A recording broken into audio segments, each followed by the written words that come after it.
Nice.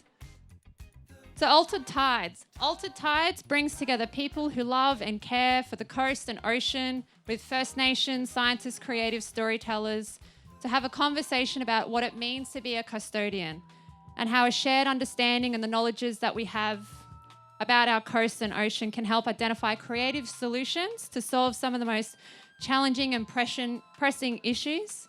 And that is what I'm talking about with climate change. But before I get started, I'd like to welcome Glenn Barry to acknowledge us the country. Thank you.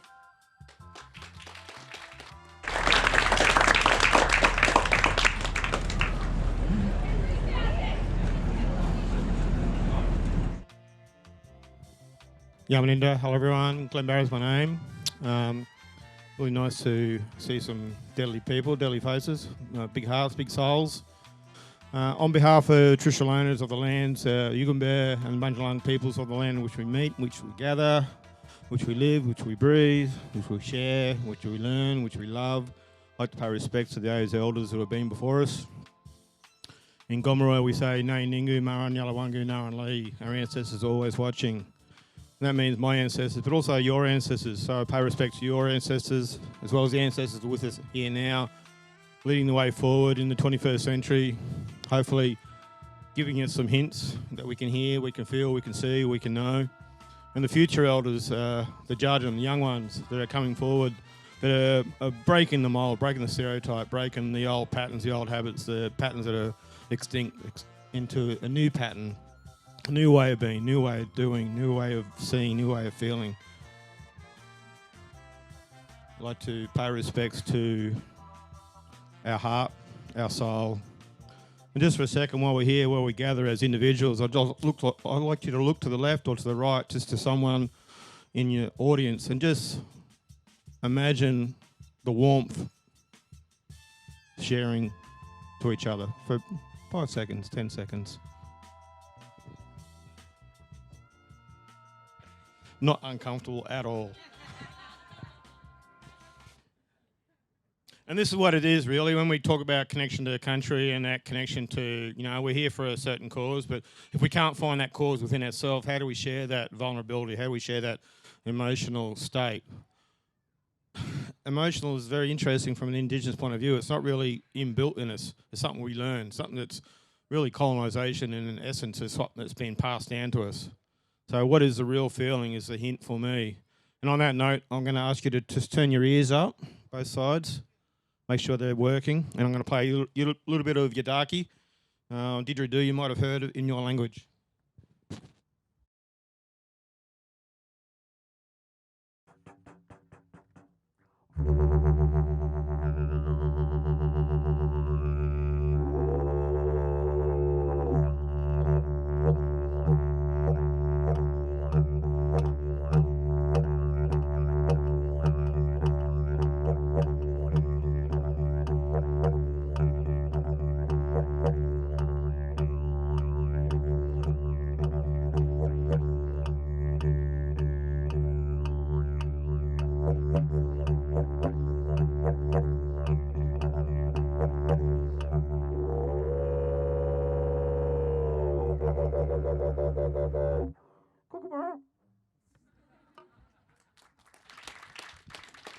Thanks very much, everyone.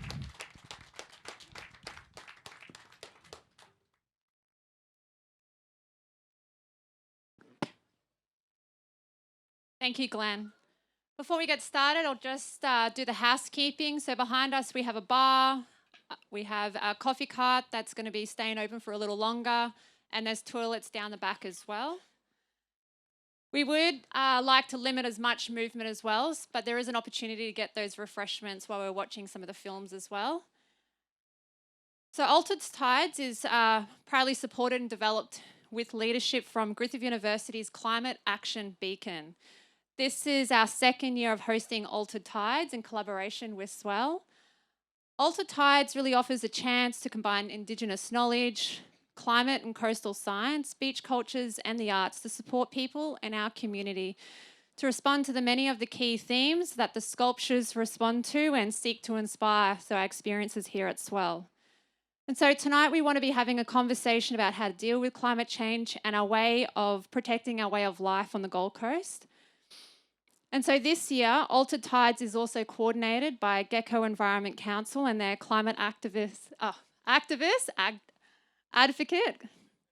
Sarah Hicks, in collaboration with SWELL. We've got Surfrider Foundation here tonight and also Surfers for Climate as well, so thank you.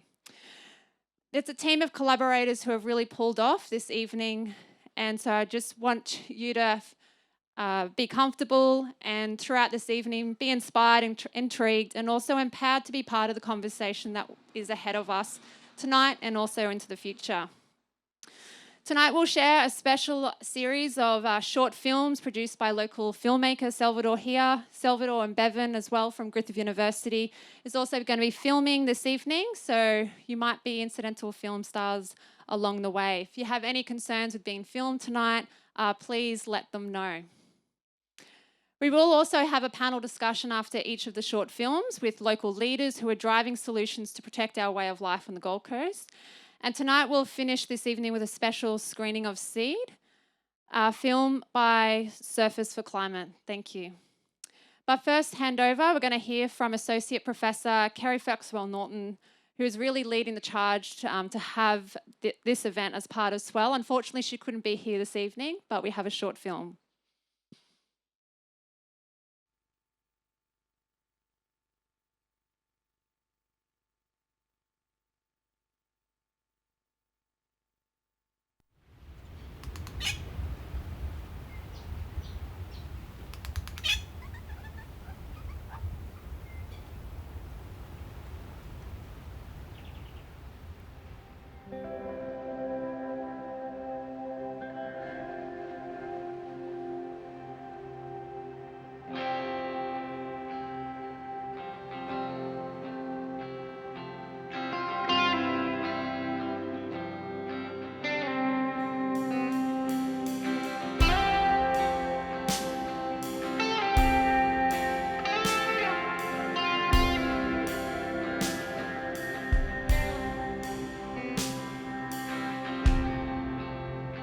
It's humbling, surfing.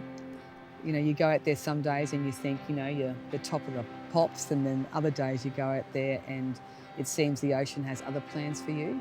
So it reminds me of some humility in the face of big nature. It connects me to nature, it reminds me of my love for nature, and they're precisely the sorts of relationships that we can leverage in order to activate on climate and make it an issue that everyday people living their everyday lives can forge a better future, a more sustainable future for ourselves, our community and our much loved coastal and marine environments.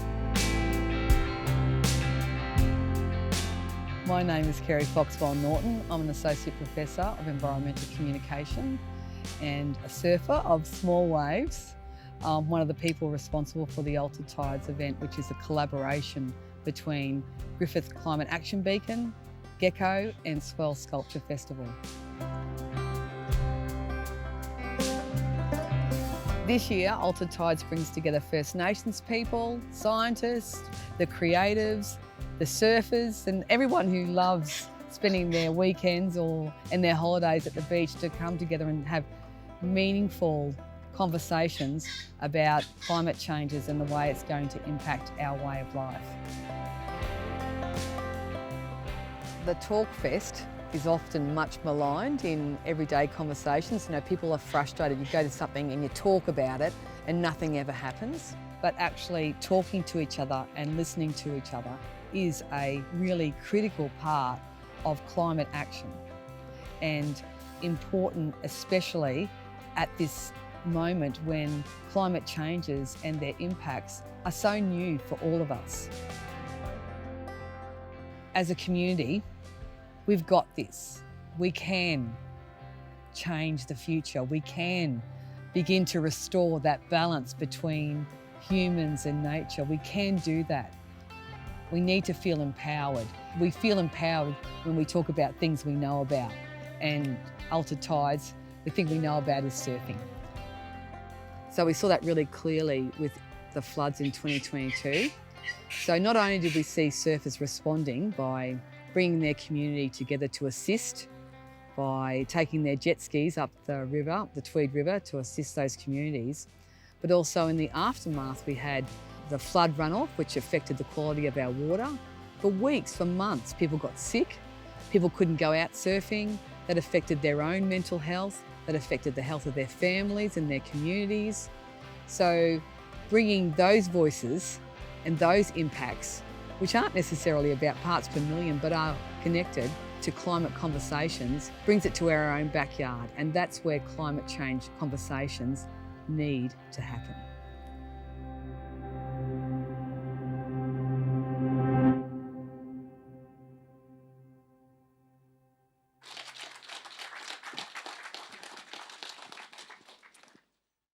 That's great, Kerry. So I'll introduce the panelists for this evening. So the first one is Glenn Barry. He's a First Nations Gamalaray and Irishman who grew up in the Yugambeh and Bundjalung country, Gold Coast and northern New South Wales. Glenn is an artist, PhD candidate and a SWELL director. We also have Lorena Whitman, an oceanographer, lifeguard, surfer, diver. So Lorena has scientifically and personally observed the challenges of human occupation on shifting shorelines and sea level rise, and highlighting the importance of sharing science, knowledge, creating conversations for advocacy, for the sustainability, and making sure we have sustainable coastal management solutions. We have Josh Kirkman. Josh is the CEO for Surfers for Climate and a lover of all wave riding approaches, as well as being a diver too. Surfers for Climate was established 3 years ago to help the surfing community go deeper on climate and also continue the success for the fight for the Bite campaign. We have Nadine Schmoll. She's an artist and educator whose interdisciplinary practice spans art and science to explore plant, animal and human interconnections, and her work is grounded in the nature as teacher approach that includes direct observations, research of the natural world, particularly the Great Barrier Reef. We also have Scott Gillies. Scott is an avid surfer and a former CEO of Surfing Queensland, where he presided over a network of surf schools, board riding clubs, and extensive event portfolio that comprised lots of grassroots surfing events through to Quicksilver and the Roxy World Tour for surfing events. Scott now actually is at the City of Gold Coast, I found out just recently, and he's working as a strategy officer implementing the Ocean Beaches strategy and the surf management plan. So thank you for being here this evening, Scott. We also have David Brown, who's the current president of the Gold Coast branch for Surf Rider Foundation and is a keen surfer and environmentalist. He has a master's in urban and regional planning and has a career in environmental planning and policy. So Surf Rider Foundation is an environmental non-for-profit organisation dedicated to the protection of Australia's waves and beaches through conservation, activism, research and education. So put your hands together for the panellists this evening.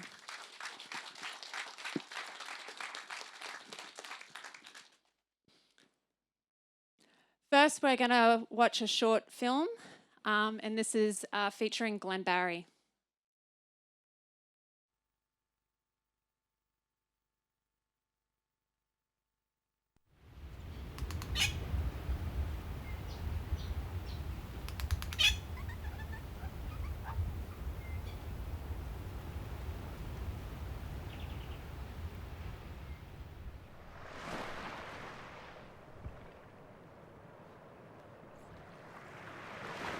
Yama Yama, Naingu, Maran Yalawanga, Naran Lee. Our ancestors always watching.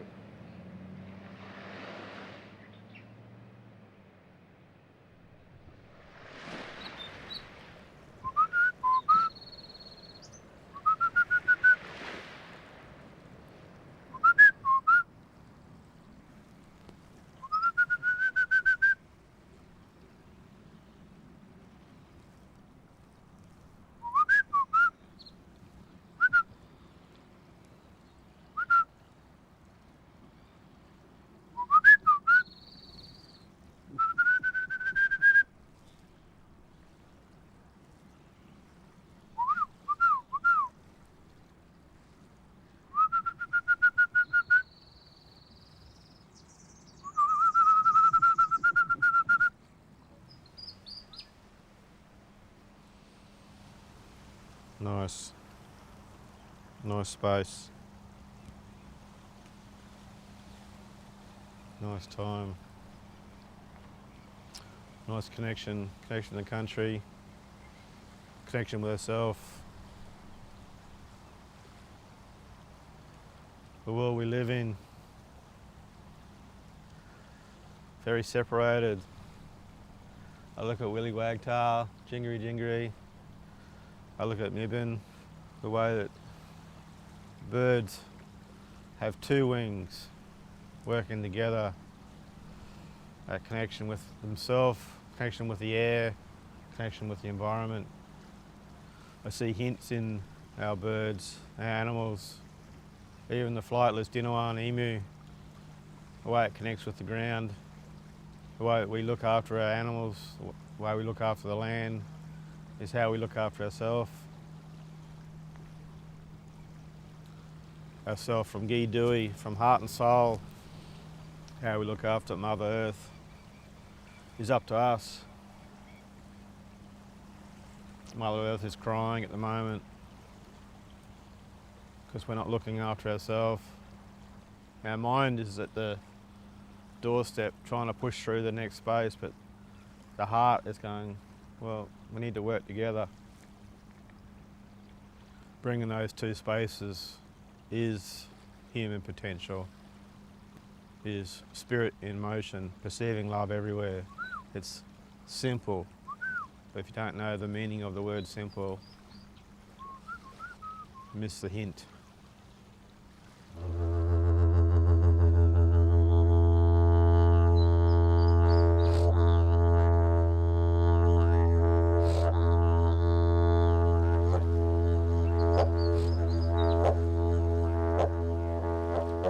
We're always going through a climate of sorts, a climate of seasons.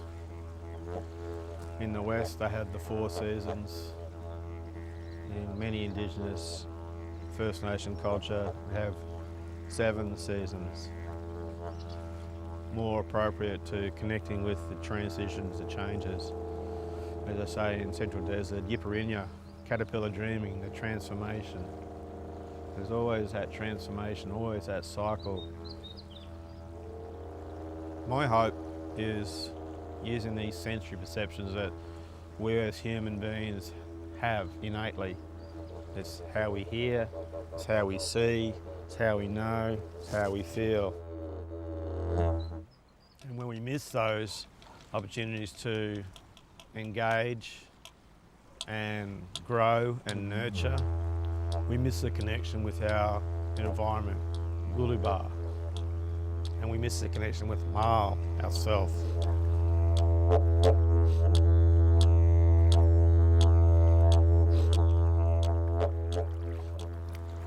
And that's the biggest thing I can find from a First Nations point of view,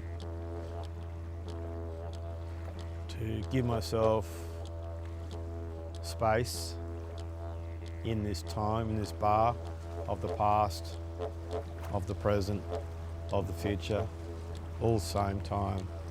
My elders say when we're asleep, we're awake, when we're awake, we're asleep.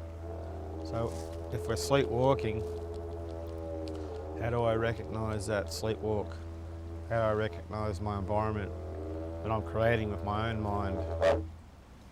And is my heart being mirrored? Am I finding my people? Yeah, I will.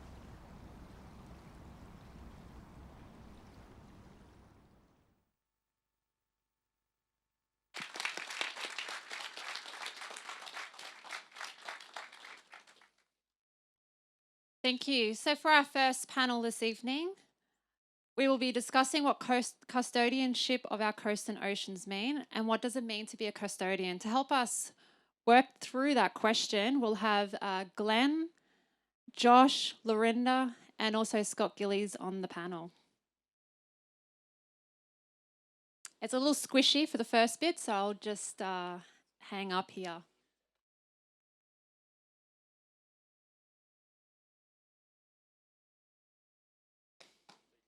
Nice. You're first up, Glenn. That's great. I was thinking just listening to your story there, and I think when we often think about the coast and the ocean, we often just go straight to kind of what's happening out there.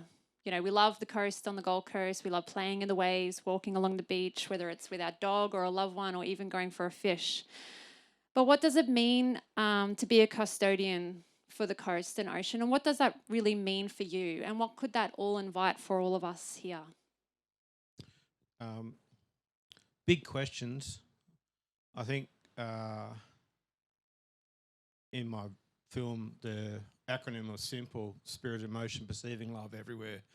Is when we connect with ourselves, we want the best for ourselves, not from a me, but from a we positioning as a community conversation, as a connection, as a extension of, therefore. So that custodianship is respect and then responsibility to learn what part of the jigsaw puzzle that I have. How do I learn about that? And sometimes I don't have the mentors in spaces that are yet to be considered. National parks weren't always national parks, are just places.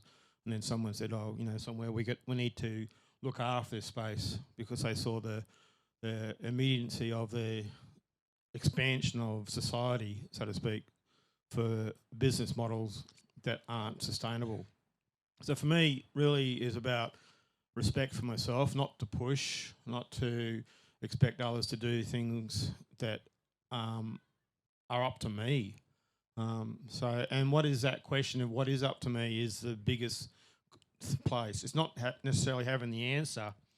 All the First Nation languages on the East Coast, we all translate into the terminology of the people who say no. And it doesn't make sense in English. What does that mean? But the people who say no is, yeah, you've got an answer for each of you, what you want for dinner, but what do I want for dinner? You know, not what you want, is what do I need? So when I ask myself the question, then I can consider a deep answer, a deep reflection, deep responsibility of ancestral knowledge, present knowledge, and into the future. Because at the end of the day, we are our future ancestors.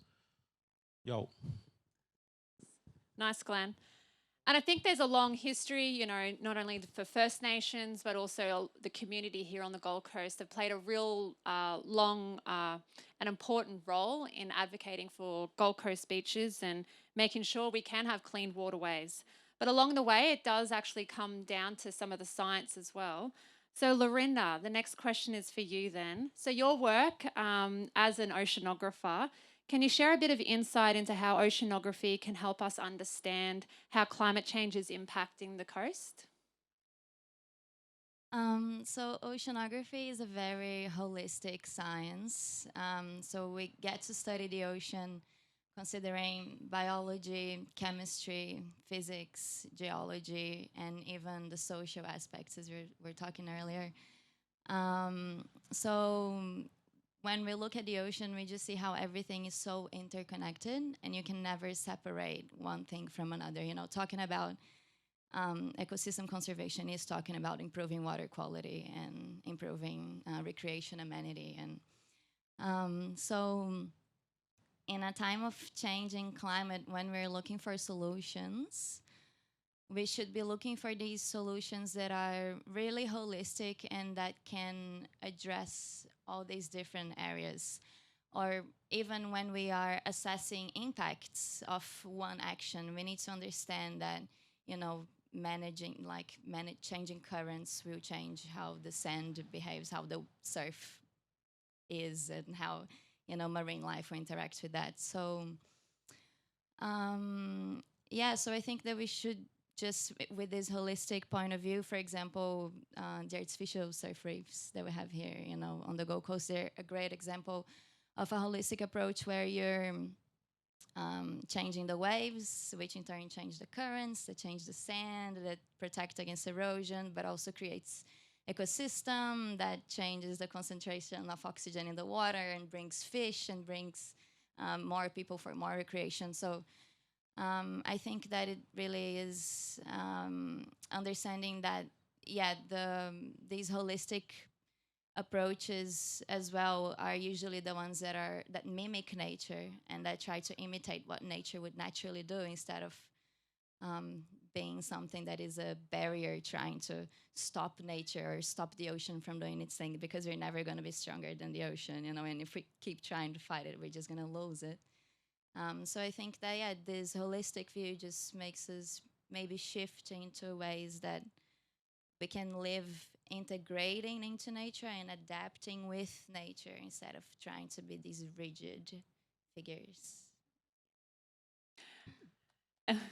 That does deserve an applause. And Lorinda, I do actually want to, if you could just share a couple of your personal moments, even on your journey, that have helped you generate really that world view of making sure that we are working with nature. I think, yeah, the personal connection to me is something that, as we heard on the first video before, that the things that you know about are the things that you fight for. I think that there needs to be this connection of the mind through understanding things, the body through experiencing things. So when you are in the ocean, playing in the ocean on the beach, you watch the tides come and go, you see the sandbanks shifting, you see the currents bringing in different water temperatures that will bring different marine life. You see all of that happening, and those experiences as well touch your heart, so bring that feeling.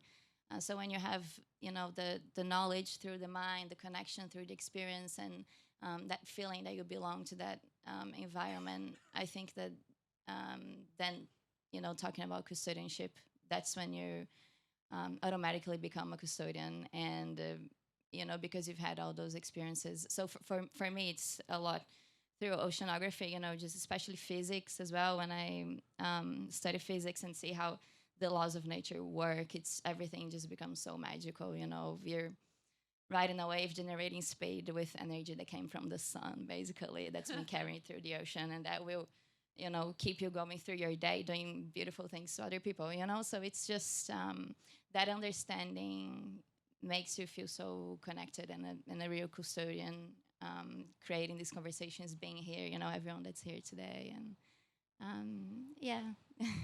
Thank you, Lorinda. Scott, so you've definitely had a long history here on the Gold Coast, advocating for surfing outside government and now inside government.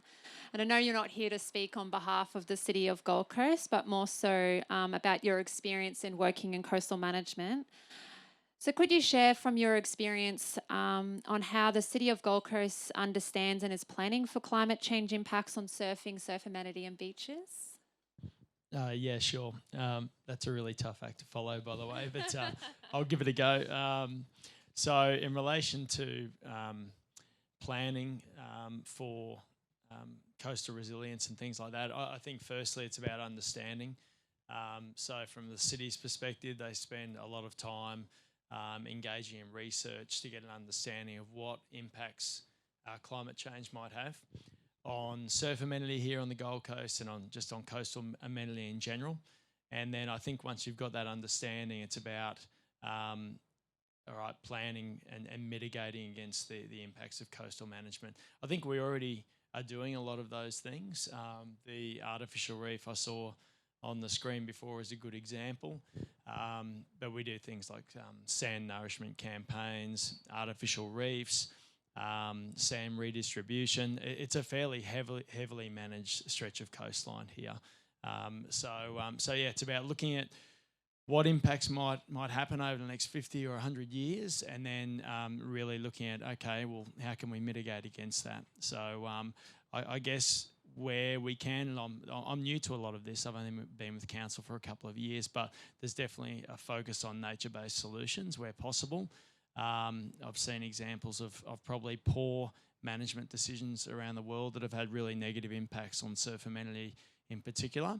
So I think, understanding and planning for implementation is probably key from a council perspective here.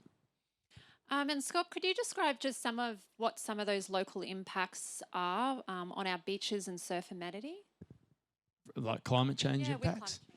climate change. What we've been told is we'll probably expect to see an increase in frequency and intensity of storms. You would expect to see over the next 100 years sea level rise, so you'd see a recedence in beach width and things like that. They're probably the main two factors, I would say, that we'd expect to see as a result of climate change. Other people might have more things to add, but they'd be the big ones, I'd say. And that really takes us to Josh, because surfers do really play a key role in not only advocating for making sure that the beaches are properly managed, to making sure that there's good surf amenity. So what are some of the climate pressures that you see along, and I know your work is quite extensive around Australia, what are some of the pressures that our surf beaches are going to be having with climate change?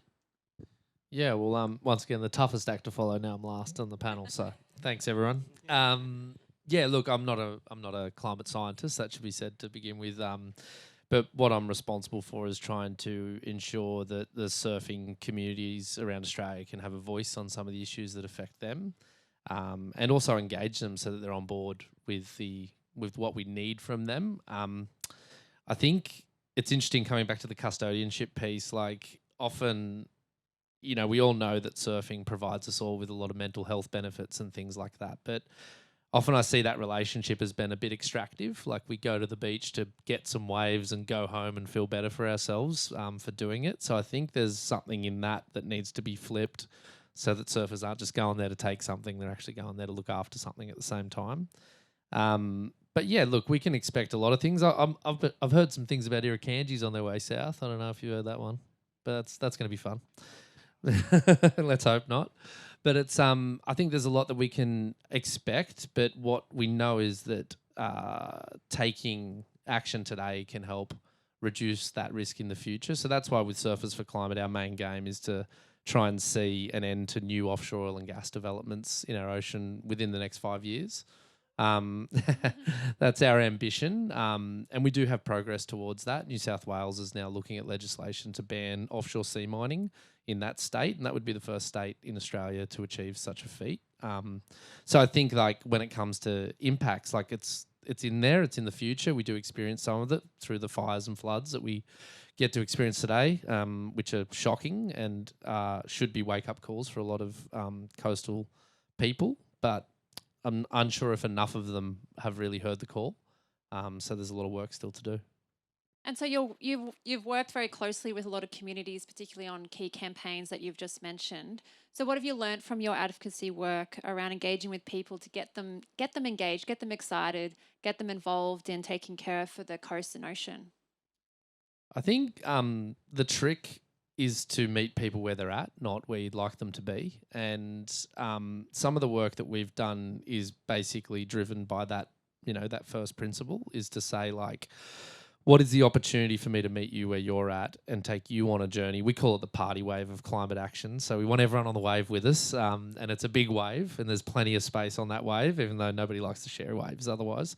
But yeah, like that's how we look at it. So one of the programs that we do to that end is to recognise opportunities within kind of the world as it is. And we notice, particularly up here on the Goldie, but other coastal communities, there's a lot of tradespeople who also surf.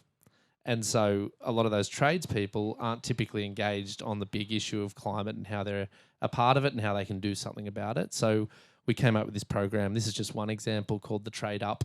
And that's a program that we've delivered quite a few times now with the ambition to bring it up here onto the Goldie and engage tradies up here on how they can learn about the actions they can take as builders, electricians, plumbers, etc., concreters, to engage in actions through their work that can actually have an impact in the place that they love, which is the ocean. But what I'm learning is that everyone's up for it. Like there's like this unlock, like everybody wants to be a part of the change.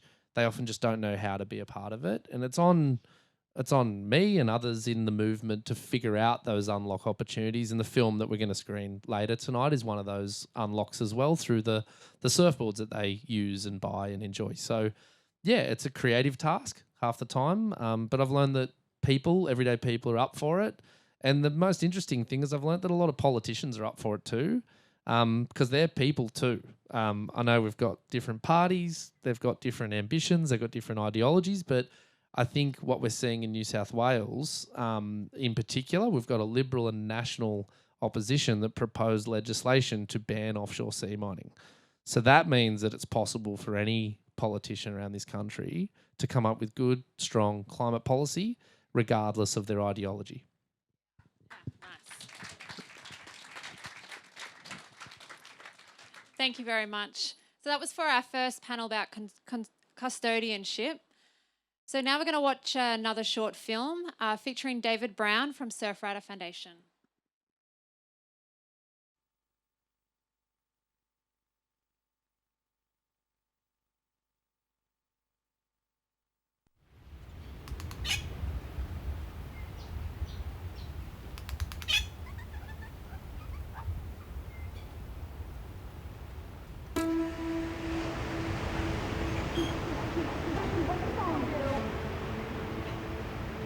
What you gonna do? What you gonna do?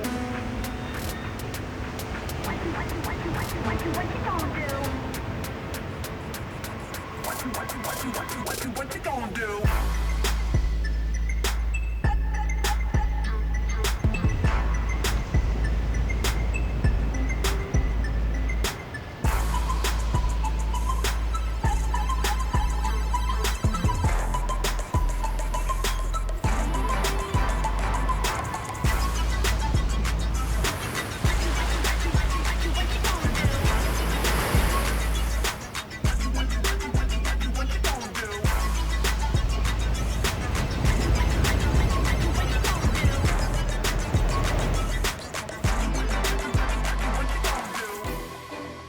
Following the floods last year, we saw, I guess, really poor water quality coming out from our river systems. We really had a number of surfers getting impacted by everything from gastro to ear infections, and we really wanted to understand what the public health impacts would be. We've decided to start a water quality program here at Surfrider Foundation. It's going to be a volunteer-led program to do water quality testing, to understand what those public health implications really are for our surfers. It really is the essence of citizen science. We've got a number of members in our organization that bring, skills and experience in this area that can help with teaching our volunteers how to take samples and really the methodology to make sure that it is accurate science that can inform, good decision making. We're going to see an increasing risk to these water quality issues, particularly associated with climate change. And we really see the impacts in our everyday lives, particularly as surfers. I guess the challenge is, how do we make that connection to the global impacts of climate change? What you gonna do?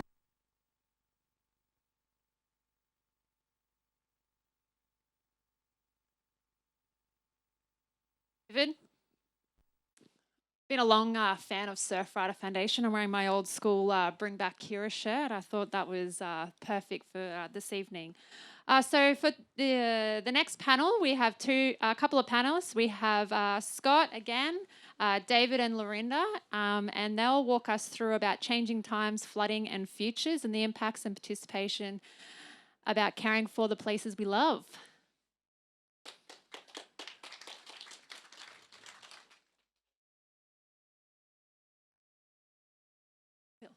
Get a bit.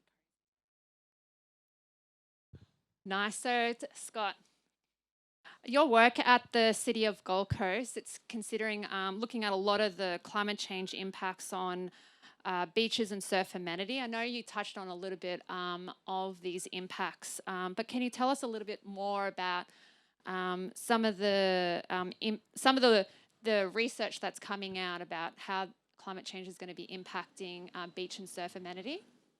Yeah, definitely. I think that film hit the nail on the head. We saw really extraordinary events last year, a lot of flooding, rainfall, and that had an immediate negative effect on surf amenity just by the quality of the water on the Gold Coast.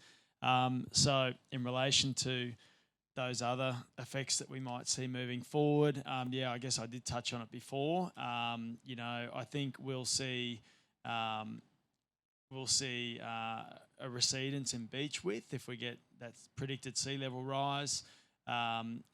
They're also talking about things like the swell direction might change to a more easterly aspect. So as far as impacts to surf amenity, I saw a really interesting tool recently. It was released around the Global Wave Conference, and it was called SurfCat. It was a surf climate assessment tool. We actually applied that to the Gold Coast, that methodology. The one thing I really liked about it was non-technical assessment. So I'm a non-technical person, self-confessed, and I did the assessment myself and then ran it across some coastal engineers at work. And what we found was when we looked at the indicators affecting surf amenity, there were a couple like tide sensitivity and swell direction that probably wouldn't have a big impact here on the Gold Coast. Not like tide sensitivity might have on a reef break somewhere, which really have those major fluctuations. And the same with swell direction. We've got a really wide swell corridor here. So no real impacts there. Where we would expect to see impacts is in and around sediment transport. So the whole Gold Coast is just one big stretch of sand bottom beach breaks or point breaks, some of the best point breaks in the world, obviously. So it's really important that we maintain that longshore sediment transport of our sand. Sand's a really precious commodity. So yeah, that I think is something moving forward is really important for surf amenity. And you know, we might see impacts to sand amenity as we move forward with the effects of climate change. I think if that swell did tend to a more easterly direction moving forward, it could actually help with sand here on the Gold Coast, interestingly. So you'd move more from a south-north movement pattern to an east-west movement pattern. So they're probably some of the main factors I would see affecting surf amenity as we move forward. But water quality is a big one. If you're seeing increased storm activity and flooding on a regular basis, that will have a definite effect on water quality. Thank you, Scott. So, David, you're really at the forefront of this, working with Surfrider Foundation members and volunteers. So what are the changes that you're seeing on the beaches and changes to surf amenity as well? And how has this impacted the surfing community? Yeah, sure. So it's interesting. A lot of what we talk about in, I guess, the surf community is where the sand's at any one point in time. On the Gold Coast, you know, as you spoke to recently, the best surf spots, Snapper Rocks, Burley, you know, they really are dependent on the movement of sand. We look at the Tweed bypass and what's that, South Stradbroke. You know, a lot of where the sand movement affects the quality of the surf breaks. And as we talked about previously, we talk about the impacts of erosion, particularly, you know, there's these erosional impacts, you know, that we see on our local beaches here. And, you know, a lot of what Surfrider Foundation is doing at the moment is advocating for dune rehabilitation works. I think that's the one of the biggest challenges on the Gold Coast is that we see a lot of the coastline is devoid of dunes. And really dunes provide the framework for protecting our coastline. And because we lacked, you know, a lot of the vegetation within those dune systems, they aren't really protected in big storm events. And, you know, as we saw in that storm event last year, you know, it causes massive erosion issues and really poor water quality. We interacted with our members and undertook a number of surveys, found something like over a third of our members that surfed during the flood events got sick, everything from gastro to ear infection. So it's a pretty amazing numbers of people getting sick. And look, the challenges of climate change are such that we're likely to see, you know, greater impacts. I'm originally from California, and it's a pretty common thing in California where you don't surf during or after rain events, all rain events, not let alone flood events. And I guess that's that's the risk that we see here with increased population growth and urbanization and in the stormwater runoff and agricultural runoff that we see in our catchments, and that has a direct impact in our ocean ways, and that's I guess a challenge that, and one of the reasons why we're looking at undertaking water quality sampling. It's a way, this project that we're starting the next few months or so is a way to better interact with the community, particularly surfers, but but all active members of that utilize the ocean to communicate those risks. And we're releasing what we're looking at is like a traffic light system, really easy to understand metrics in order to communicate the risks to really the public health risks, particularly in those flood events. But there's also not, beyond that, I think it'll be interesting to find out what really is coming out of our catchments, whether it's Currumbin Creek. I think there's quite a bit of news often when, there's releases out of the sewage treatment plant at Talabudgera Creek, let alone all of our other catchments and the risks that exist in those. Yeah, thank you, David. So, Lorinda, I was wondering if you could share a little bit more, like what you touched on earlier about some of the work that you've been doing outside your day job as an oceanographer. Can you share a little bit about the work that you've been doing, your community work? Yeah, so working as a lifeguard, you talk to a lot of people on the beach that are very interested. Usually the ones that come talking to you, they're pretty interested in, the changes on the beach and all that. So that's definitely channel for communication, but really any profession that you're interacting with anyone is a channel for communication about any issue, especially climate change in the ocean. And I've been running oceanography workshops as well, tailored specifically for women surf groups through the Same Wave community based in Byron. And I actually recently started developing some scientific communication content for Surf Rider Foundation in the Northern Rivers, mostly around the Seawall campaign. So I think that the community work of scientific communication is really beautiful because, as I said before, this understanding can really make things magical. And if you can bring scientific knowledge to something that's very relatable and easy to talk to, talking about sandbanks and the whales that we see every day and, the corals that are bleached over west where it just came from, like talking about these relatable things. And like Scott was saying, how the waves will change direction. We actually call that wave climate change. So if you talk about wave climate change to a surfer that didn't care too much about climate change, maybe now they're going to care about it because maybe on the Gold Coast it's not going to be that bad for sediment transport, but for other places you might actually stop the longshore drift and have more erosion or have a wave direction that doesn't work that well for all those point breaks that we have that really like that southeast swell, on the other side of the Cape going south that way. So I think that the community work of passing the information, creating these conversations like we're doing here today, it's just important to create this ripple effect. Yeah, thank you. And Scott, what do you see some of the opportunities around turning the challenges into opportunities when it comes to joint collaboration between government and community, particularly community organisations like Surf Rider Foundation? Yeah, I think having open dialogue is really important. You know what? I'd be the first to say, like, maybe like a local government or government bashing is it's maybe a bit of a sport at sometimes. But I've sat on the other side for a little while now. I'm a community member. I'm raising a family here, and I'm passionate about surfing and the ocean.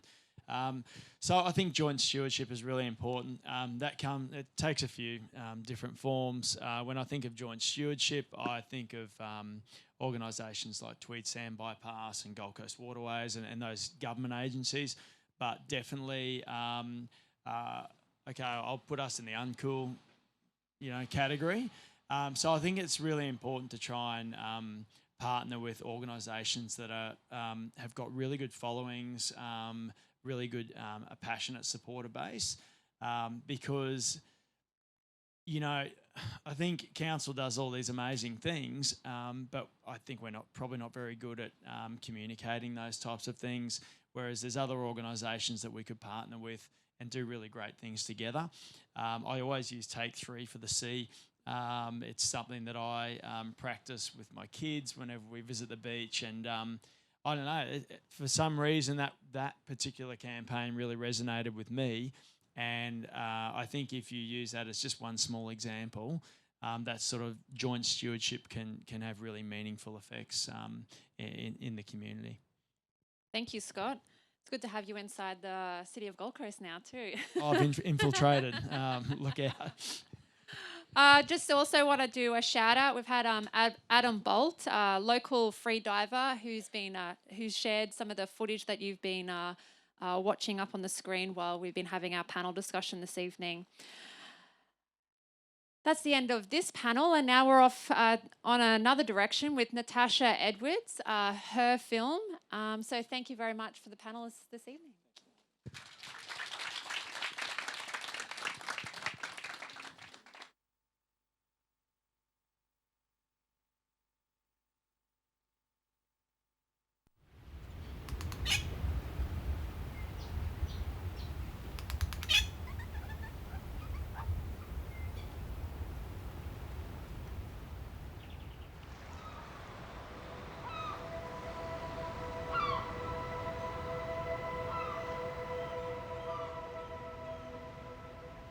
Well, I've always had a beautiful connection with the arts, and in particular sculpture.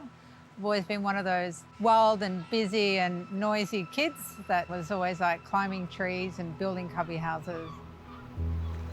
I'd come down to the beach here after school and scale the rocks. Especially the Currumbin Rock and Elephant Rock was always such great viewpoints for checking out the water, what was going on, looking out to surfers. And it always just gave me an amazing vibe, great energy. And that I know has also inspired my love for the water. Here at Currumbin Beach is where I learnt to surf, to go sailing, and of course be inspired to create the SWELL Sculpture Festival.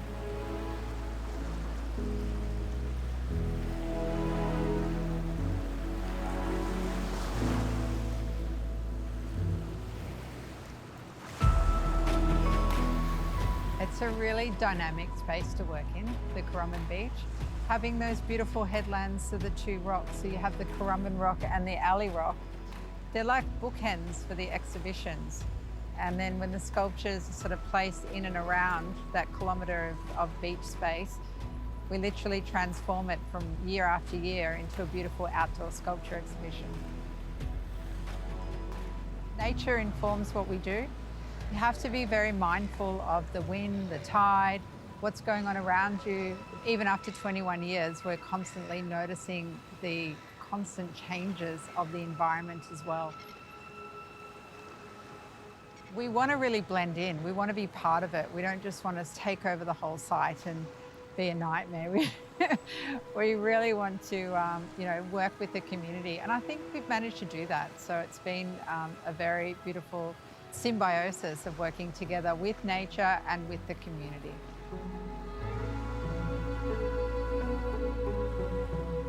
Climate change is a really important issue. Many of our artists are having a conversation.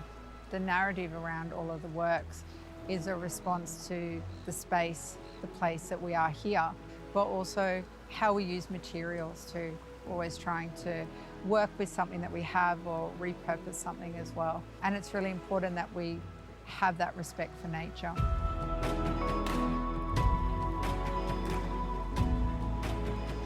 Having local knowledge is, a great power and a great resource. Be the curator of your own life.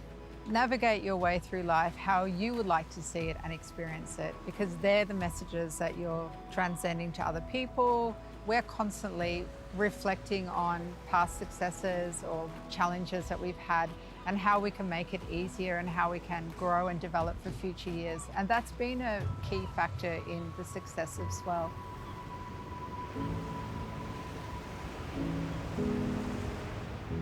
And that all just comes by learning, respecting the environment that we work in and the people that we need to work with.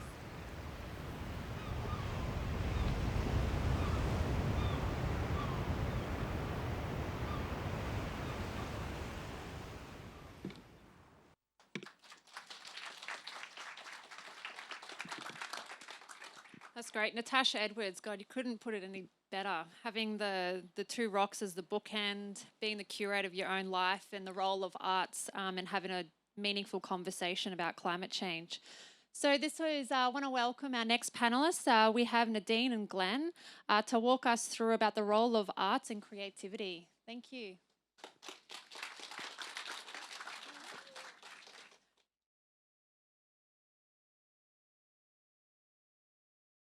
Nadine, we're so lucky to have you here this evening and your work being executed here during the SWELL Festival.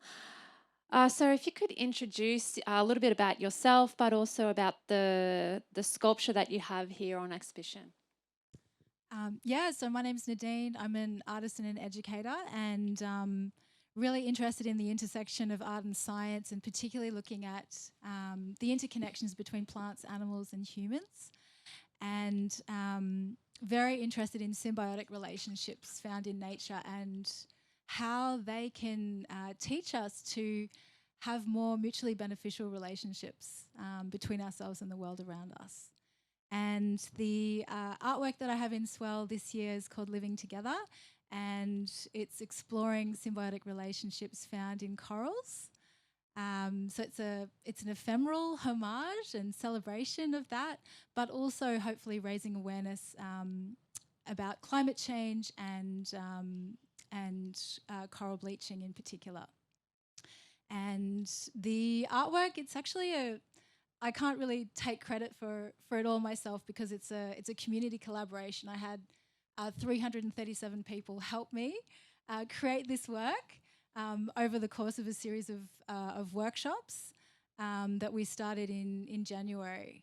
And so that involved collecting waste plastic bottles and tennis ball canisters to then form into larger-than-life coral polyps. We made 1,000 of them. And we also painted them with an algal pigment, with a cyanobacteria, which actually changes colour. So when we first painted it, it was green, and then it's gradually, over the course of Swell, it's faded from green to blue, and now it's completely bleached. And the work, I should mention, it's actually just behind us on the beach. If you know where the yellow aeroplane work is, it's just sort of a little bit further out from there. Thanks, Nadine. And can you tell us a little bit about the people that participated in these workshops? So they were normal, everyday people just like you and me. The oldest workshop participant was 84. Our youngest was 3 months.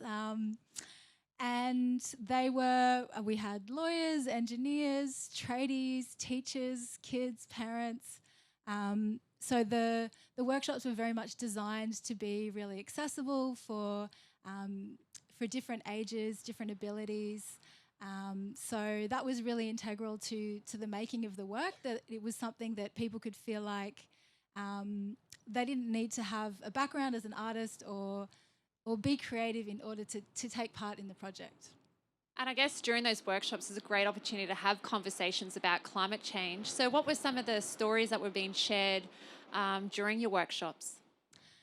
Yeah, it was really great to be surrounded by like-minded people, similar to what we're doing now with this event. So some people kind of came from having an interest in corals in particular. Some people just wanted to relax and be a little bit creative. And I think it was definitely about having that connection with each other and that sort of shared coming together and realizing that, hey, you know, I'm not the only crazy person who cares about the environment. You know, there are other people out there who also want to do something to create change as well. So, yeah, it was sort of like that shared recognition that, you know, here are some kindred spirits and, yeah, we're all in this together. Yeah, thanks. And I'm seeing the amazing pictures. It's just absolutely so beautiful. I'd like to know how do you make these coral polyps? What's involved? How do you paint with cyanobacteria?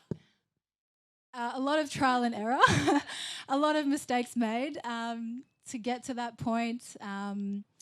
So I just developed a technique which I call heat sculpting. So we start by cutting the plastic. We're using the bottom half of a plastic bottle or a plastic tennis canister, and we actually fill it with wet sand. And through that process, we enable the plastic to shrink into the shape of a coral polyp, because plastic tends to be quite an unpredictable material to work with, and it sort of has a life of its own. But putting sand inside helps to get a really beautiful shape. And then once you get the shape that you're happy with, we got some algae powdered form, which most people are probably more familiar with the term spirulina. So you might have had it in a green smoothie before. And we mix that up with some non-toxic adhesive and painted the inside of the sculptures. And so you're an ambassador for Coral Watch, that's correct? Yeah, so Coral Watch is a citizen science program, and I joined up as an ambassador at the beginning of the year and was able to go to Heron Island and really engage with people there, with guests on the island about corals. And we also collected data to monitor the health of the corals as well. So partnering with Coral Watch was a really important component because it enabled me to also share some of the resources which Coral Watch has, and also to hopefully bridge that gap, I guess, or that between art and science, and to make people realize that, you know, you don't have to be a scientist in order to collect data on the reef and in order to create change. And I have seen, like, not just your sculpture, but many other sculptures here this evening. There is that theme of climate change. So what do you see as, like, the role of art in helping communicate climate change? I think art can be a really powerful tool to spread that message. There's a lot of amazing scientific research out there, but it doesn't always infiltrate to the mainstream. And so art can play a role in helping to communicate those ideas and that research to everyday people. Yeah, and that really Gary, you're on the board of SWELL, and I'm sure you were exposed to lots of different applications for lots of artists to exhibit here, and climate change is it's a strong theme. So what role does art play in navigating climate change and also engaging people and in where they're at in their communities to care for and be a custodian? Yeah, thanks for the question. I think from a First Nations point of view, I mean, that's my role as First Nations ambassador, so to speak, which is quite funny because I'm speaking on behalf of the collective as an individual. So there's a bit of oxymoron going on there. But there's a thing of in First Nations thing about time, past, present, future. So I think when we talk about the sciences, so to speak, when it's all science, it's all lived experiences, so to speak, and that's provable, so to speak. We're all seeing changes, and those changes we're all part of, and we're seeing what happened, what's happening, and where's that going to exponentially go towards. So the idea of being able to bring perspective to that, bring a sense of connection with that, sense of relationship with that, all these sort of things from a time, like we think very short in the Western frame of what time is. And so there's a sense of urgency on a certain level, but it's been there forever. And so the climate's always been there, but where have we been while the climate's been there, sort of thing, as compared to we're ready now and what's going on. And so the education really, for me, is getting that motivation strong with the understanding and bringing those together. Because understanding by itself will never work for me. The science is by itself. It needs motivation, needs drive, needs hearts and souls, in other words, to action. And that's where, heart and art, ART as in HEART. So we need the hearts to work with the sciences, bring it around a different way. Otherwise, it's just a book on a shelf. So that knowledge is that lived experience, and how do we bring that lived experience together? And we, these conversations, we're finding our mold. We're bringing ourselves together. We're interacting with people. We're interacting with each other. We're finding difference is okay. Similarities is also okay, but sometimes we're trying to fit ourselves into certain boxes, certain disciplines, certain ideologies, and certain restrictions are limiting us in the way that we see things because we get trained in a certain way to look at it, with a one-eyed point of view sort of thing. So I think the diversity in these conversations, how we move forward is actually learning to recognise our own biases and recognise our own strength and recognising what part of the jigsaw puzzle that we can bring to the table. Because some people might not be able to see the thing in front of themselves, but someone else can see it from a different perspective. So that community conversation, it's about relationships, bottom line. If I have a good relationship with myself and therefore extend that to my family and then extend that to my community, the climate's always there. Whether it's a climate of, I had a shitty day, that's a climate, as compared to the weather. So what is climate? It's all relative. It's all contextual, as we talked about before. And so what more could be done to support the arts and bringing the arts and the sciences together so we can really have these really important conversations? Yeah, and I'm doing a PhD at the moment, and interdisciplinary approach and using the arts to explain literature.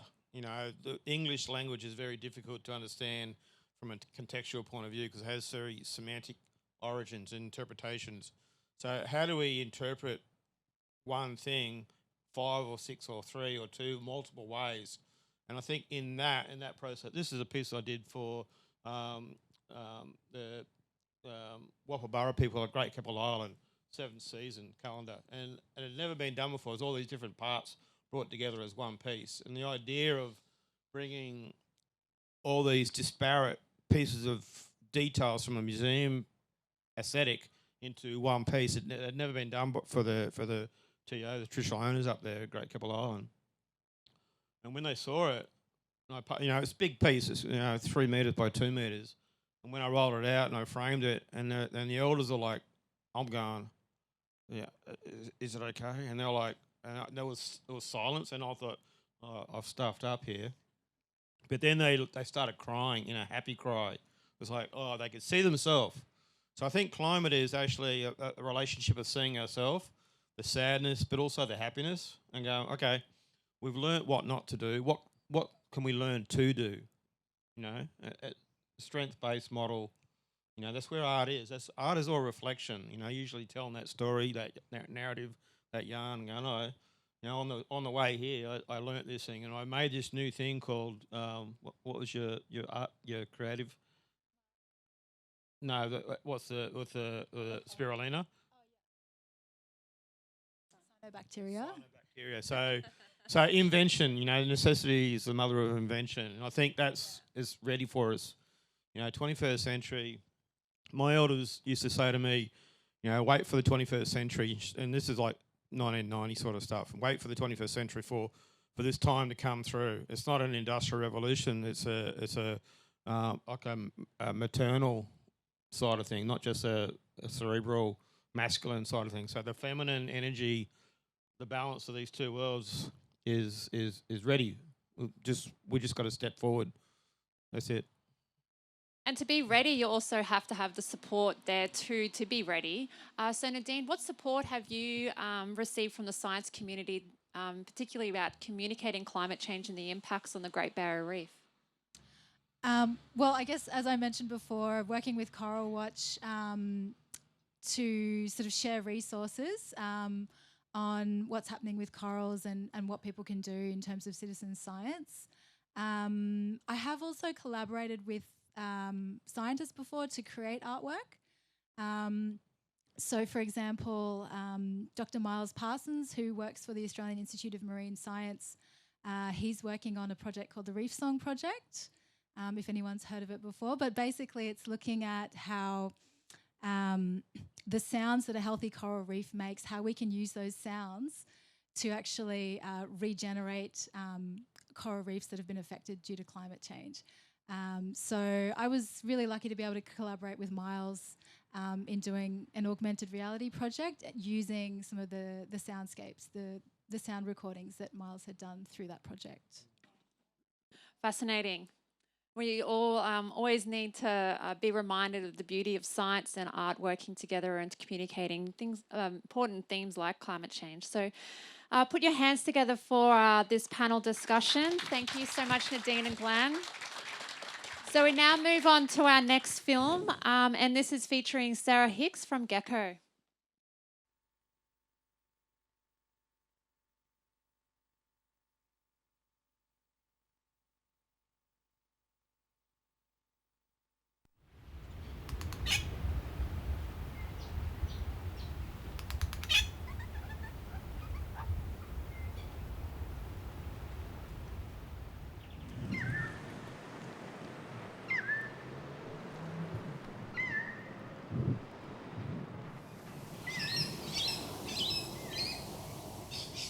Gecko Environment Council was founded in 1989, so for a number of decades it's been working together with community as a community organisation.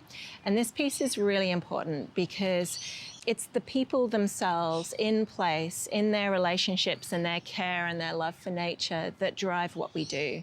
It's taken hundreds, if not thousands, of people over the years to advocate for the protection and conservation of our amazing natural environment here.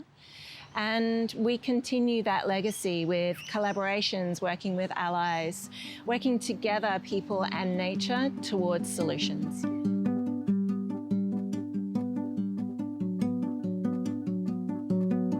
We're all feeling the challenges of living in a changing city with pressures of growth, a changing climate, just to name a couple of the big ones. When we look to our future, like a lot of us in the city, Gecko is really concerned with how we can keep regenerating and restoring nature, how we can keep in good relationship and healthy relationships with the ecosystems that support us. And create a city that is not just okay to live in, but really, really livable. The real reason why people want to come and live here and play here and enjoy all of the nature that we have, and that First Nations people have been caring for thousands and thousands of years here.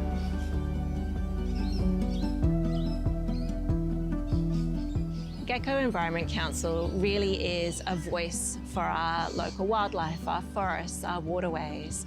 We're also a collection of voices, all the local champions and environmentalists, people who simply care about the trees in their street or the birds who come into their backyards. These are aspects to celebrate, all our relationships with nature, all the hard-fought wins, how each of us work together with each other. Collaborations, allyships in all sorts of forms around the Gold Coast, because this is incredible ecosystem, or if you want to imagine a web of groups and people really embedded in community, actively engaged with what's going on in each of their places and looking towards what we need to do, what solutions creatively we can find together.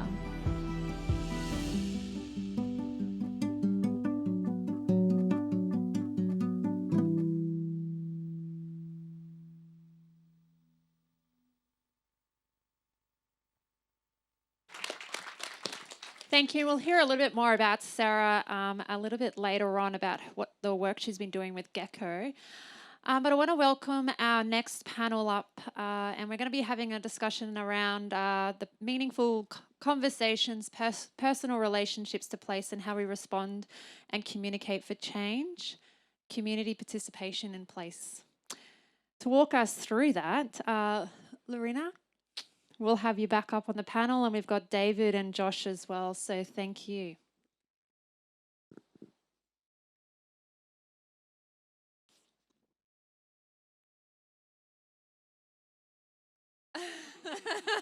It's been really freezing. I came down to Swell yesterday and I was like, oh, it's almost summer. I'm really excited, and I'm like shocked. But maybe summer turns on next weekend, hopefully.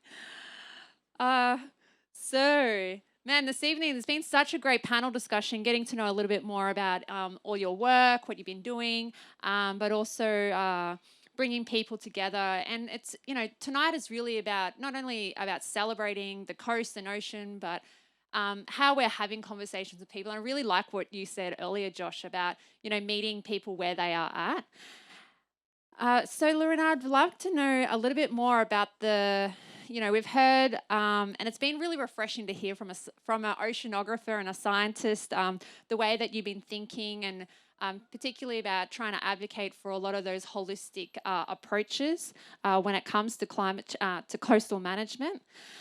So as an oceanographer, what's something that you see as really important for generating those relationships with places that might translate to care and action? As we were talking about, those conversations are really important. And the scientific communication and meeting people where they're at. I think that, indigenous knowledge has been tapping into things that science is only discovering now, but just talking about it in a different way. When we're talking about science, I think that it's just important to see how all these approaches are all connected, and when we want to do action as well, I think it also needs to come, of course, as scientists we should be responsible in a certain sense of making that information available, but also the public seeking that information, for the Gold Coast, for example, the surf management plan is an amazing piece of document that's available online. Anyone can access it, and you learn so much about the beaches and, what's actually happening with policies and what you can actually ask for. We have governments that actually do create consultation programs. In Byron, we had one last year because of main beach erosion. And it was about how to manage the car park. There were a few different options for different solutions, and you can really see how people just literally don't know what to ask for. And they are all surfers. They all should really care about sand. The sand is a very important thing. But because people don't have that information, maybe they don't seek the information, or it's not that available, they don't know what to ask for. So we just need to give people power through knowledge, so we can, get involved in good campaigns.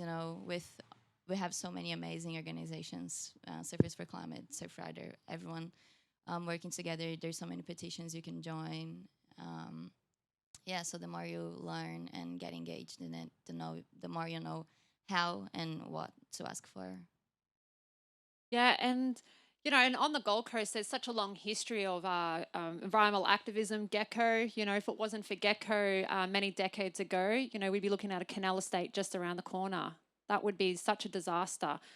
We've got Dune Care, Coast Care, Beach Care. There's been Friends of Federation Walk just up 93 kilometres of coastal dunes, incredibly rehabilitated. You walk through there and you almost feel like it's been there forever. Yet that's been driven and planted by community volunteers. People do get tired, in advocating for this. This is hard work.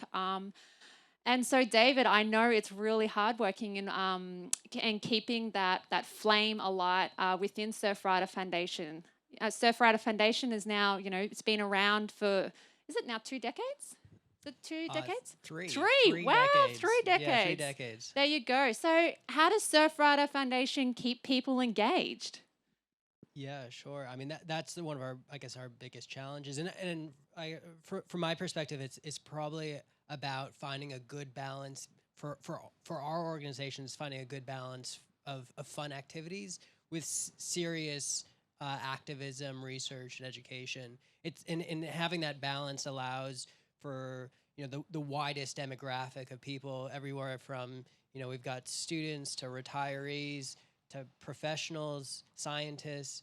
You get a real swath of people that bring their own knowledge and experience to the table, and it fits. You can find people then that fit well with the different projects that you've got going on. We've got a number of projects over a wide variety of areas. There's a lot of challenges on the Gold Coast that we deal with, and we benefit from the various expertise that come into our organization, and balancing that with some fun activities. We've got things like concerts. We recently had the Splendor in the Grass stalls and Jack Johnson events, and it's getting young people involved, and then finding projects that speak to them. And I think I would encourage everyone to have a look at that table at the back and find projects or organizations that speak to them, speak to you, and get involved in something local, because there's a lot of different organizations on the Gold Coast, and it's worth it's really worth getting involved in. And I know it's not about being so extractive, because I know I'm sure you're part of Surfrider Foundation because it gives so much to you as well. So what do you get out of being involved with Surfrider Foundation? Yeah, I mean, you really do get a sense of place and community. I mean, I think that's the most important part. A lot of people move to the Gold Coast and might struggle with that. There's a lot of people that are moving, whether it's interstate or international.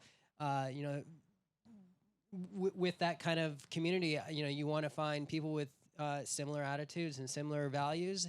And joining organizations like this was key to that for me and for a lot of people in our organization, at least. Yeah, thanks, David. And I'm glad you have found the Gold Coast as home, and we've got a strong advocate in you. So thank you very much, David.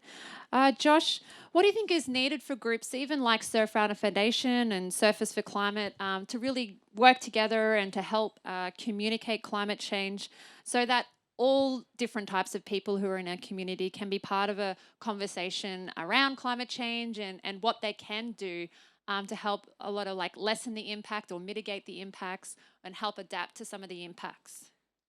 I was just thinking about how we try and get people involved. It's usually free beer. Yeah, that's what I was going to ask. Do we have to pay for that? Maybe not a Griffith University. Yeah, look, I think there's a smorgasbord of opportunities for people if they want to get involved. Like, there's a lot of different orgs doing a lot of great things, and you can really choose your own adventure. I think we're really lucky. I mean, having said that, there's also I think climate's one of the least funded kind of parts of social or environmental kind of advocacy. Like, there's a lot of money that goes philanthropically into a lot of things in Australia, but the environment gets the least of it. And they're all good causes, but you can't do much if the environment's stuffed. So yeah, there's definitely something in, there's some really great people stepping up to the plate. There's some great initiatives behind the scenes, and I kind of speak to things like Groundswell or the AEGN. There are collectives that are forming to try and support that work. And I think for us orgs and for the people who want to get involved in them, I just think it's about figuring out where you fit and what you want to do, because it's not everyone's cup of tea to go and have a chat to a politician. I actually enjoy it because I find it interesting. I've met a lot of I've met some interesting people. I've met some genuinely decent people. I've met some people who I probably wouldn't want to bump into again, but that's all right. So, it's not everyone's cup of tea to do that. So you got to find your place. I think when it comes to ocean conservation, one of the best places to start, and I think, Scott, you mentioned Take 3 for the Sea. It's a great org, that simple act of just picking up 3 pieces of trash at the beach. Like, what a great, an easy in to start having conversations about bigger things. So, yeah, you just got to find your place and, you got to be that somebody, stepping up to do something, instead of waiting for them. So, there's plenty of opportunities out there. There's really no excuses. And Josh, I know I'm not going to say you're a bit of a blow-in here because I know you're from down south. Yeah, and it was warmer there. But just pulling all the things tonight, everything that we've shared tonight, and also listening to a lot of the stories that have been shared on the films. What's something that you're going to take away from this event that you're going to be able to share with people in your network and the other networks that you work with across the east coast of Australia? Well, we do a lot of events at Surfers for Climate, and I've just been taking notes about how cool this one looks. So I'm taking my own notes away with me. But I think, I just think, what do I take away from this? I just think what's been achieved here tonight is bringing a lot of interesting people together under one tent and blowing our minds. Like, it's a really well curated event and well done to everyone that's pulled it together. There's been no shortage of inspiration. I think us southern folk look up here and think you're all a bit strange sometimes up in Queensland. Clive Palmer's from up here, so it is this funny land up north. But I think what I've seen tonight is a lot of awesome people who are really passionate and who are making a real difference, and it's incredibly inspirational. So I'm leaving here stoked. Nice, thank you. And Queensland, we're also better at football. There's a bunch of other things, better surf, better beaches, better weather. I'm from North Queensland, so let's go up there then. So that's the end of our panel discussion. So thank you very much. Let's put all our hands together for all the panelists this evening. Glenn, Nadine, Lorinda, David, Scott and Josh. There will be an opportunity to have a chat with all our panelists this evening, and I'm sure you've got lots of questions for them as well. This isn't a final wrap-up because there will be a film shown after this a little bit, but I'm just going to hand over the microphone now to Sarah, who has really worked really hard to make this cool event. So thank you very much, Sarah. Thanks, guys. Oh my gosh. Thank you so much to all of you for coming out here tonight and making this conversation really possible. I'll get to thank yous in a second, but I'm super happy that you're stoked, Josh. And yeah, what I'm really hoping is that, and the whole Altered Tides team, is that we all come away from tonight a little bit inspired, having those sense of relationships and our own sense of what custodianship means to us fostered and stirred up a bit. So whatever that means for us as we go on into our lives, we can take that on. I personally just felt really moved by tonight's conversations, and there's something that's really resonating in my heart about creativity coming together, about filling my heart with that. There's something very moving, and that movement really helps me. It really propels me. It's going to resource me in whatever it is that I do going forward as a climate advocate. I also want to mention that as a process to pull this whole thing off tonight, we have had the most incredible team working together, including all of our panelists, but also Salvador, Cantellano over here, and Bevan, Naomi Edwards from Griffith, Kerry Foxwell-Norton, who can't be here tonight because she's actually up in Cairns speaking about the role of women in communicating about the reef. So go, Kerry. There's a whole bunch of other people that I want to get to thank. There's SWELL Festival as well and their team, because this is pretty special for the Gold Coast, and we are doing our best here, Josh, in Queensland, to have these kinds of places to come together and have the conversations that we're having tonight. I find it kind of unusual to come out and actually talk about climate change in a way that is actually hopeful, it's uplifting, it's interesting, and there's hopefully something for everyone in that. So to the whole team at Swell, we really, really appreciate you. That's Natasha Edwards, Glenn Barry, who is one of our awesome panellists tonight, Maddie Tannhauser, Bailey on AV out the back somewhere, and the team. David and Josh, I just want to say a special shout out to you guys because you've really formed a core part of our team in shaping this whole event and generating ideas together. And I guess in terms of having something that really lands in your heart, like it has been such a joyful process. So finding things that bring us joy too, I think really matters in these times. Can I please now invite, there are 6 people around here, actually including me, to come up towards the stage, and we're going to do a rapid showcase of a few community organisations in our area that you might want to connect with. Just, we'd like to uplift you. So come on, Naomi, come on down. Kate, come on down. David. Awesome. So we're going to start off with Kate. Come on up here, and we've got 6 orgs and 3 minutes. So 30 seconds each up on stage. Are we good to go, Salvi? Awesome. Awesome. Yeah, thank you so much, guys. I am involved with an event that we run once a month on the first Wednesday night of the month, Climate Community Night. I always get so much out of coming to events like this, that you get to meet like-minded people, be inspired, and strengthen your motivation to continue working as a volunteer or a paid person in the environmental, climate change, just nature-loving space. So we wanted to try and create that on a basis where you can have it regularly. You can connect with other people, you can find support when you need it, and you can collaborate and build things together. And so we have that regularly in Burleigh Heads at Moe's Desert Clubhouse on the first Wednesday of every month. I've got some little fridge magnets, or just scan the QR code. Would love to see you there. Thanks. Fantastic. And Nadine, do you want to speak about Coral Watch? And if you'd like any more info, up on the table just at the back, you can find the slides printed out. Yeah, so as I mentioned before, Coral Watch is a citizen science program. They're actually based at University of Queensland, and it's all about getting people out onto the reef monitoring the health of corals. So you don't have to be a scientist, you don't need to have a science background.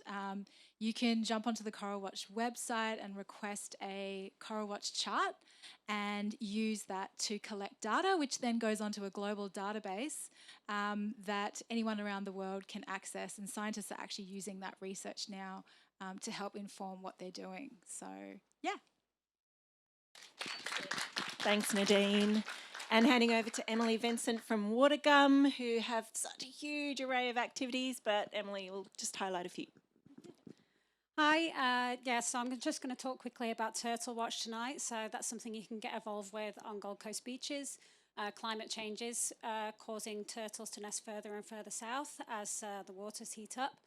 And what Turtle Watch is about is community members walking the beaches early in the morning and looking for turtle tracks. This helps us to find turtle nests and therefore protect them, make sure all those hatchlings get to the ocean safely. So our volunteers last year completed over 473 separate walks. They walked over 2,800 kilometres collectively along Gold Coast beaches, and we were able to locate 2 nests and collect that really important data and make sure that any stranded hatchlings got safely to the ocean. So if you do want to get involved in that this season, nesting season begins in November, and you can just email us to get involved. Thank you. Thank you. Such a special thing to come have your own close encounters with turtles. Naomi, would you like to come join us from Ocean Connect? Thank you. So I'm from Ocean Connect. It's a non-for-profit that works with lots for citizen science programs focused on seagrass and nudibranchs. Like if you know nudibranchs, they're the very colorful sea slugs, and they're really beautiful. They do diving. We do diving activities, and also in the rocky shores if you're not a diver. So you have the QR code here if you are interested, you can also go into Eventbrite. There you see all the activities. Lots of activities and events coming up. So hope to see you there. Amy, thank you. Yeah, there's a sea slug census coming up, isn't there, like in a few days? So check that out. And last but not least, David from Surfrider. Thanks. So Surfrider Foundation, or the Gold Coast branch, we're one of 18 branches in Australia.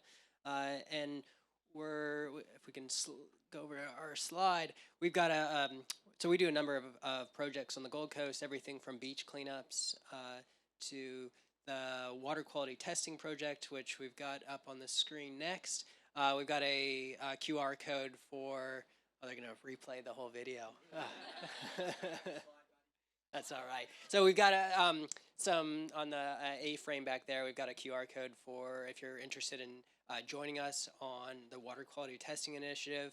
We meet the third Thursday of the month at Kira Community Hall. There's more info on our Instagram at SurfriderGC, where we've got events and projects going on the Gold Coast.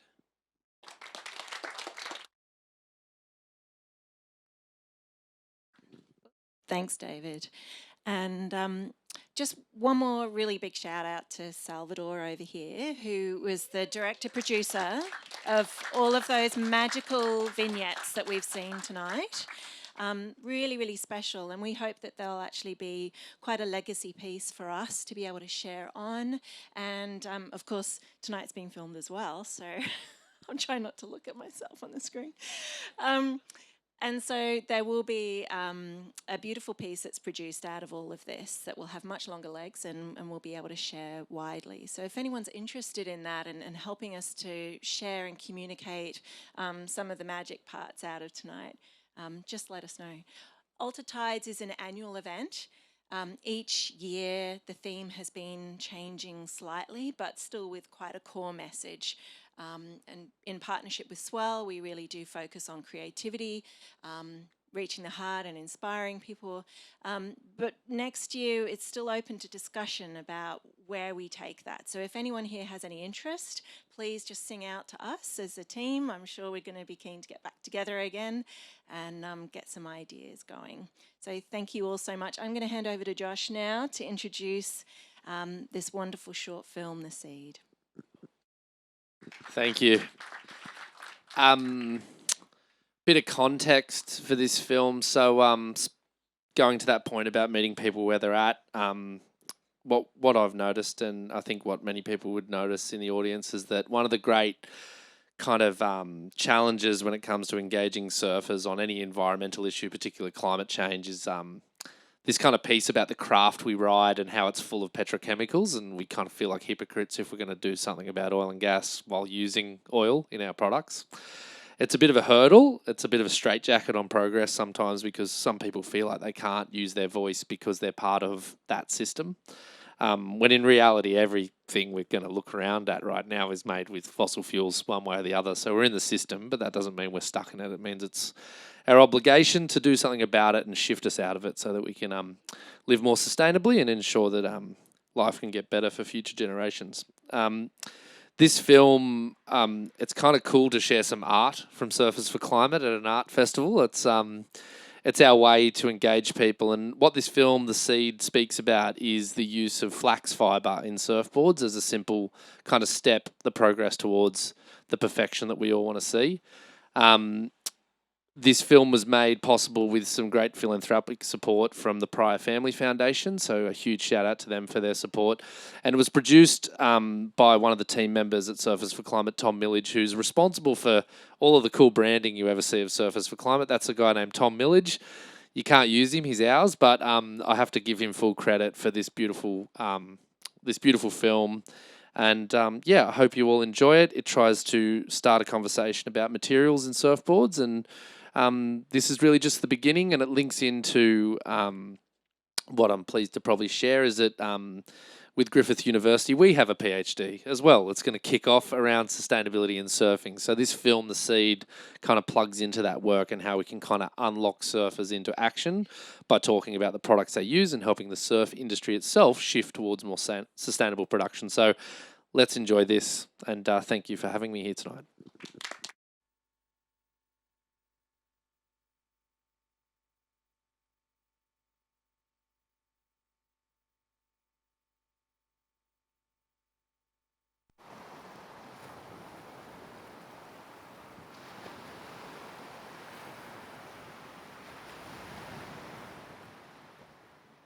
There's a few things that have to work. It has to be reasonably light, it has to be really strong, and it has to go good. When I saw him ride the first one, I went, yeah, okay, there's something special about that.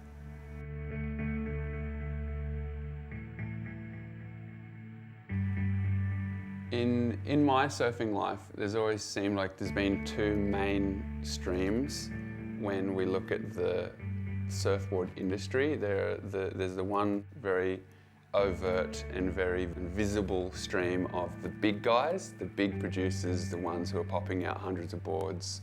And then you have the artisans, the cottage industry shapers, the small localized shapers.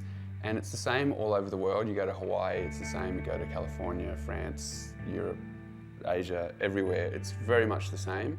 And so those two streams, I feel like there's times where one is more popular than the other, and that can depend on perhaps the world's favourite surfers at the time and what they're riding, or sometimes materials and designs. A new design or material can change the way that dynamic is operating. Right now, I feel like we're in a position where the artisan shaper, the localised, smaller cottage industry shaper, is actually really popular, and the do-it-yourself surfer shaper is really popular. And if you go back to, say, the 90s, and when Kelly Slater was becoming, the dominant force in surfing, and Al Merrick boards were under his feet mostly, that was really popular. Like, we were all fizzing. Everyone just wanted to be on that train, in that stream.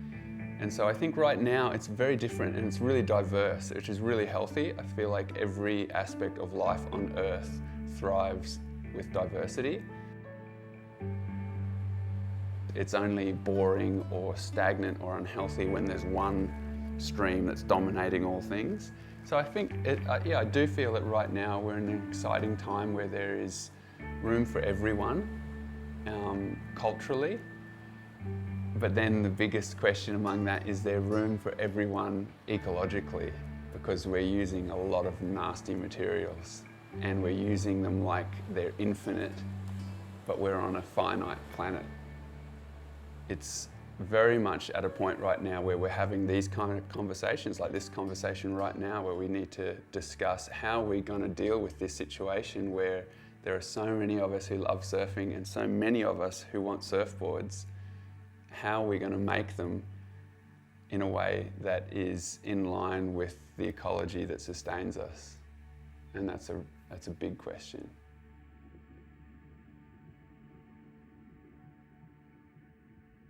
This thing, this is a vacuum bagged polonia, so that's like 1 mil of polonia. You hit with a hammer, pretty much. It's pretty solid. And that's just got a print. Shows you how old it is. That was probably sat in Dave's shed for about 2 years. That's why it's got mould on it. I've been really fortunate in my surfing life to really devote myself to finding different shapes, different materials, different ways to move across the water.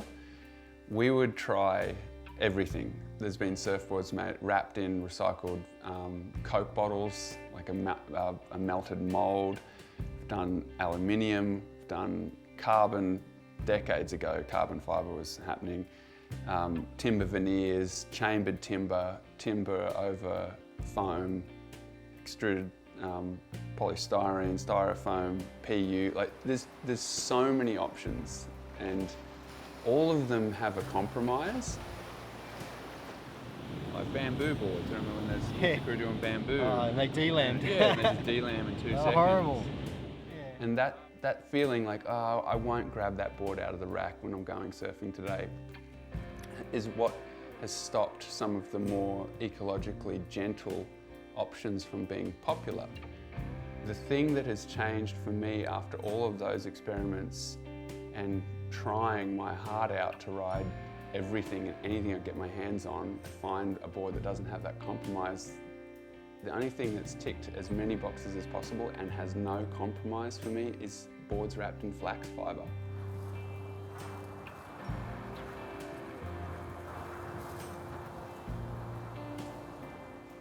Try and pull it as hard as you can. And we did this on the beach the other day, right? But, see how it bends? That's the difference with this stuff. Like we said, we've gone bamboo, we've gone hemp, we've gone paulownia, we've gone this. And then the basalt I tried, but the basalt I found it's thirstier, it sucks up more resin, and it's heavier and it's stiffer. And it's mined. They mine basalt. Where that's grown like grass. So that's natural. And even just the ends, if you try and pull it apart on the ends where you'd normally get all the fray would happen, it just doesn't. It goes tiniest bit and then doesn't. But what it does, that replaces a layer of glass. So a normal board has a 4 ounce on the deck and a 6 ounce. That replaces that layer of 4 ounce. So that's one layer of 4 ounce that's not going on a board. And then to make them stronger, most boards only have one layer of 4 ounce on the bottom of a board. My boards, these flax ones, have got a layer of this and a layer of 6 ounce on the bottom. So you've got 4/6 deck or flax 6 deck, flax 6 bottom. They're strong and they're hard to break, but they're light but they flex. The Flex, 7 years old, this board, and to me, I put my foot on it and push it down, and it's still got that twang. It comes back up. You push it down, let it go, and it's just twangy. It's not spongy at all. And that is the feeling of longevity that is so exciting about these boards. Is like, I'm not riding this because I'm nostalgic and I want to have a board that lasts so long I can tell people, oh, I've got this board that lasts a decade. I'm riding it because it still works. And it's like my go-to board when there's a slabbing, awesome wave that you need a board that you know and trust. This is the one.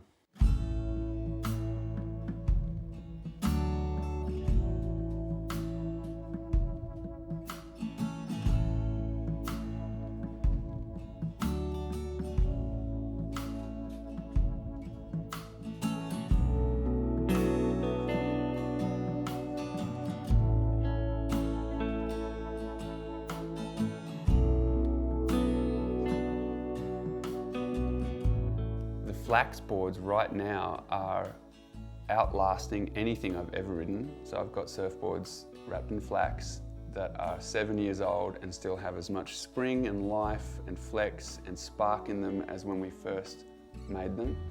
So 7 years out of one board, I've never creased one.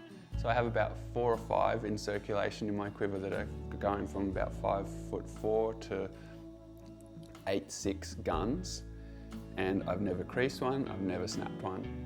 And all of them still go as sprightly now as they did when we first made them.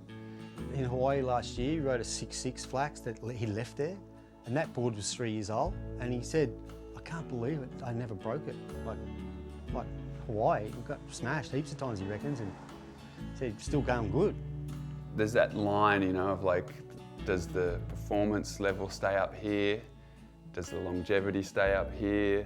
Is the feeling good? And for me, the flax boards just literally tick every box. The classic thing with them is they're brown when you make them, so they don't go brown over the years because they're already brown. But you can tint them and do whatever you want with the colours, but that's another aspect because you got to be realistic and honest about it. Like a lot of us will get a new board because we love the look of a new board. Well, it's really good for longevity because we were talking about the pro surfers. Well, there's 100 boards a year, 120 boards a year. What if you made them in a different material and you only needed 2 or 3? Remember when I was a kid, right, I think I saw an interview with MR and he was saying he did the whole world tour with 3 boards. I've got boards that I know so well. When I get them under my feet, it feels so good to know every corner of that surfboard because I've had it for so long and ridden it in so many different waves. And that is a magic that I don't think many surfers of our generation have experienced. Older fellas, when they used to make boards really strong, glass them heavily and really pride themselves on having a board that lasted, they know that feeling. But those of us who are, say, 40 and younger, all we know is throwaway culture of surfboards. You get a magic one, you got to really look after it. Oh my God, you got to really look after that thing, man. And that's not cool. I think we can do much better than that. You get 20 months out of a new board these days, you're going, oh yeah. You know, to me, that's wrong. So wrong on so many levels. It's like, shouldn't you build the quiver, not replace the same board again and again and again?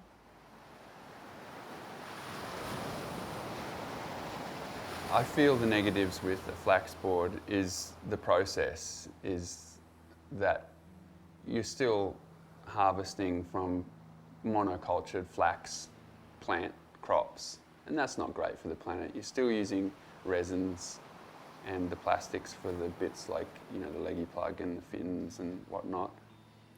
So we have to be honest here, and I think the language we use around surfboards, and especially around eco surfboards or eco anything, I think it's really important to look at the language. And one of the words that I feel is really overused and inaccurate and vague is sustainable. And if we think we're using a sustainable product, we need to ask ourselves, what are we sustaining? What is the practice that we're sustaining? What is the impact that we're sustaining? And a flax board is not sustainable. It is not a sustainable surfboard.